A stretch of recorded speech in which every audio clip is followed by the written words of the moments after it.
28 मार्च 1992 ची ती पहाट उगवता उगवता पुन्हा ढगाळली. आकाशात ढग जणू दाटून आले, सर्वत्र अंधारून आलं. सूर्यनारायण अत्यंत जड पावलांनी वाटचाल करू लागला. त्याचे दर्शनच होत नव्हते.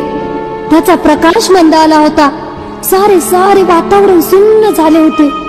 कसले चिन्ह होते हे? काय घडणार होते आज? कोण जाणे, हे भगवंतालाच ठाऊक होतं.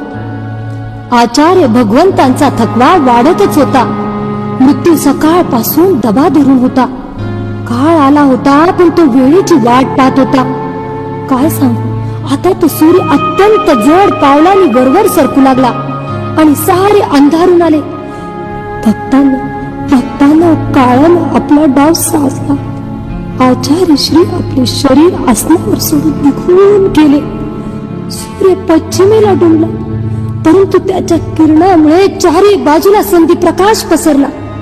28 मार्च 1992 चा तो दिवस अखेर आकाश धरणीवर कोसळला.